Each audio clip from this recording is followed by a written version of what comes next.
Bienvenue sur notre chaîne YouTube Affinez votre leadership, organisée par Gersemani Consulting. Je suis Pierre Soro, docteur en leadership organisationnel. J'espère que vous avez passé un bon week-end et que votre semaine débute de la bonne manière. Nous sommes dans la dernière semaine du mois de février et j'aimerais pouvoir terminer sur le thème de la volonté du leader pour cette dernière semaine de février. Si vous vous rappelez, dans mes vidéos précédentes, j'ai parlé de la volonté acharnée du leader et comment ça peut être un carburant, et c'est d'ailleurs le carburant qui lui permet de réaliser la vision d'entreprise que le leader se fixe. J'ai aussi illustré cette volonté acharnée par l'exemple d'un vétérinaire qui a sauvé in extremis une maman chat avec ses chatons.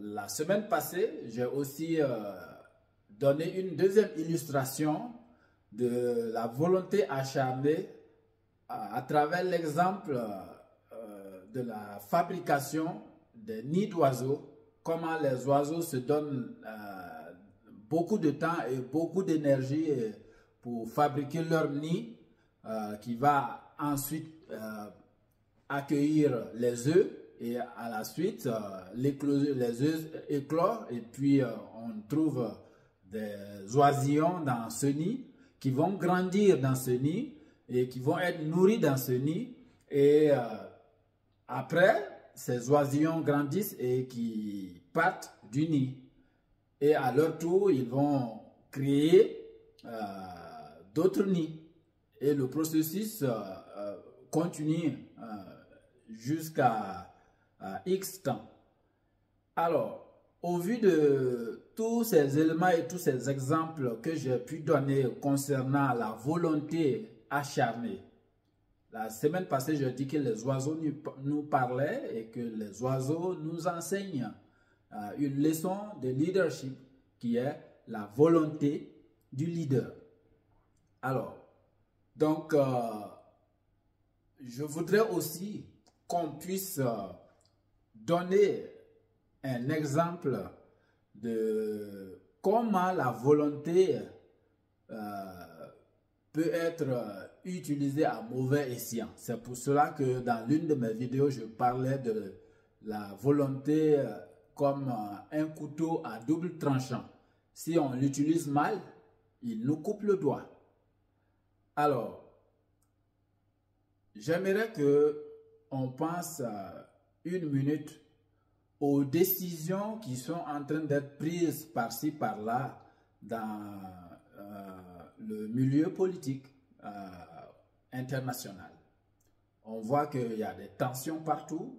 On voit que les leaders, ils forment des clans, des groupements de clans où chacun affiche une volonté de rester campé sur sa position et on se demande bien où est-ce que tout ça, ça va nous amener.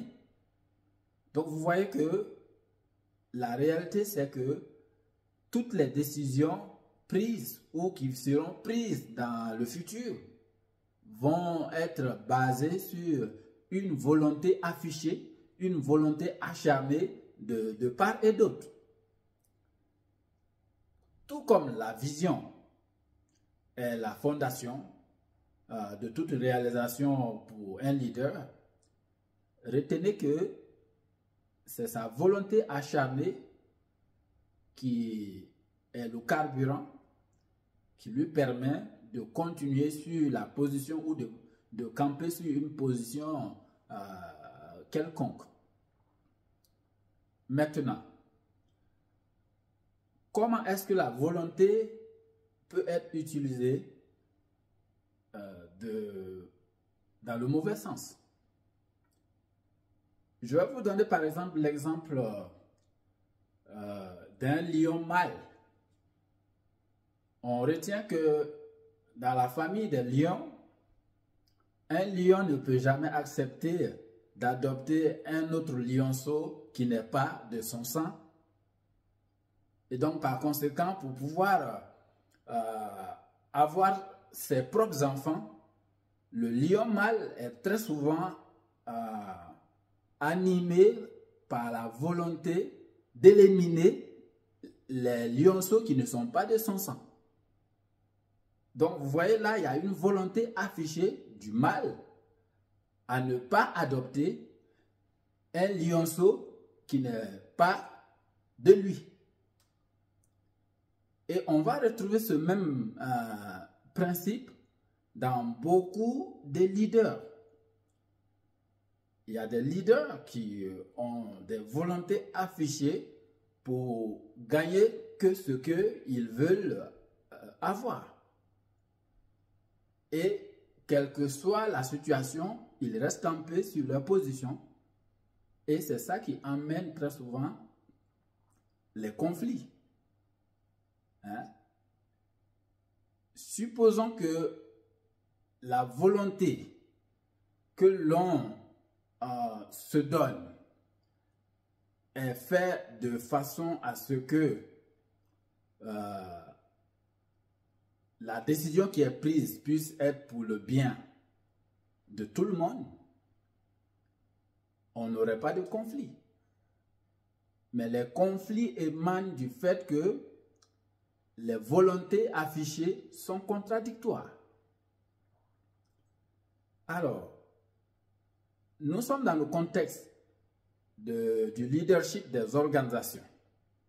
Alors, dans votre organisation, est-ce que vous, en tant que leader, la volonté que vous affichez dans les décisions que vous prenez, ça arrange tout le monde? Ou est-ce que ça arrange la vision d'entreprise? Parce que je ne suis pas en train de dire qu'il faut absolument que tout le monde soit tout à fait d'accord avec toutes les décisions qui sont prises au sein de l'organisation. Non, ce n'est pas ce que je suis en train de dire. Mais je trouve que trop souvent dans nos organisations, on affiche une volonté unilatérale qui est plus managériale.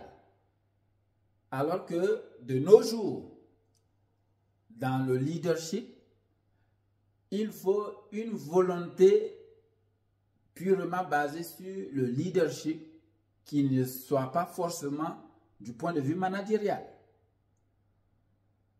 Et c'est là où il faut faire la différence entre le manager et le leader. On va voir très souvent la plupart des leaders de grandes organisations, de grandes structures, ils ont un profil managérial et les décisions qu'ils prennent souvent sont vraiment basées sur ce profil managérial. Alors que pour un leader qui regarde plus les choses sur le point de vue leadership, il va toujours tenir compte des gens qui sont à la ligne de front. Alors, sur ce, pour ce mois de février, j'aimerais vraiment que vous puissiez retenir que les leaders, ils prennent souvent les décisions sur la base de leurs convictions, sur la base de leur volonté affichée et sur la base de la vision qu'ils se fixent. Mais si nous sommes d'accord que au sein de l'organisation, tout le monde est partant et tout le monde s'est approprié la vision fixée comme vision d'entreprise, alors tout le monde devrait avoir la même volonté acharnée pour réaliser cette vision.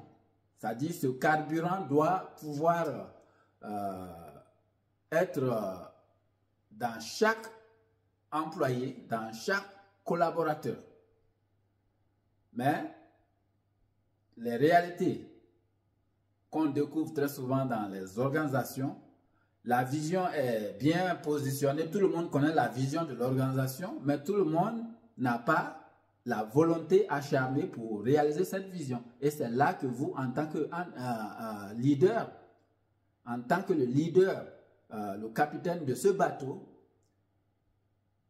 c'est à vous de faire de votre mieux pour que tout le monde puisse vraiment s'approprier cette vision et puis que tout le monde puisse cultiver cette volonté pour pouvoir donner de l'énergie, donner du carburant à la vision pour qu'elle puisse être réelle. Sinon, ça deviendrait une vision qui est juste là dans la forme et non pas dans la réalité. Une vision dans la forme sans acte concret, ce n'est pas une vision viable. C'est une vision inerte. Et je ne pense pas que vous voulez avoir des visions inertes dans vos organisations. Je ne pense pas que vous voulez avoir des collaborateurs sans volonté, sans la volonté acharnée qui va les pousser à réaliser la vision d'entreprise que vous vous êtes donnée. Alors, pour terminer, juste une question. Est-ce que toi, en tant que leader, ton leadership est plus comme le lion qui veut absolument que les lionceaux de son sang? Ou est-ce que tu as un leadership qui te permet aussi de pouvoir adopter d'autres lionceaux qui ne sont pas les siens? Ça, c'est une question cruciale. Le lion, on le connaît très bien, il est le roi de la jungle, comme on lui donne le nom. Mais est-ce que la volonté farouche qu'il affiche de ne jamais accepter un lionceau qui n'est pas de son sang, est-ce que vous, en tant que leader, c'est ce genre de leadership que vous voulez? Qu'est-ce qui vous arrangerait d'avoir des lionceaux adoptés qui ne sont pas de votre sang royal et qui pourraient probablement vous donner des choses que votre propre sang royal ne vous donne? Ça, c'est une question aussi à méditer. La volonté peut être un couteau à double tranchant. N'oubliez jamais ça. Si vous tenez mal votre couteau, il vous coupe. Mais si vous le tenez bien, quand bien même qu'il soit à double tranchant, si vous le tenez bien, il va vous servir des deux côtés. Et je pense que c'est ce qu'il nous faut. Une volonté acharnée qui nous permet de donner du carburant à notre vision et de nous permettre d'utiliser les deux côtés tranchants de cette volonté à bon escient. Sinon, nous nous mettons nous-mêmes en danger ou nous mettons notre organisation en danger. Et j'espère que vous êtes des leaders aguerris, vous êtes des leaders avisés qui sauraient ou qui savent que l'adoption d'autres lionceaux peut être à votre avantage. Mais si vous ne regardez seulement que votre lignée royale, votre sang royal, peut-être que vous êtes en train de louper des choses.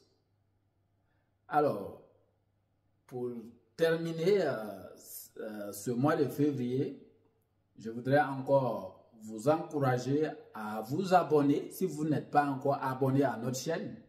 Parce que en janvier, nous avons parlé de la vision d'entreprise et sa place, son importance. Et puis, on a dit que pour ce mois de février, la volonté du leader est capitale parce que c'est le carburant qui permet aux leaders de nourrir la vision d'entreprise, le mois de mars sera vraiment dévoué aux valeurs du leader.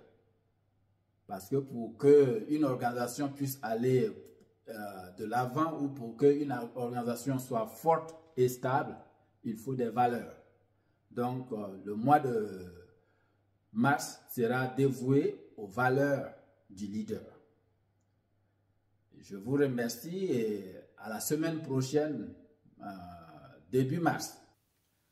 Si vous avez besoin d'un service personnalisé, n'hésitez pas à nous envoyer un email à pierre.soro@getmoneyconsulting.com. Nous ferons l'effort de vous envoyer un devis en fonction de vos besoins. Merci et à bientôt.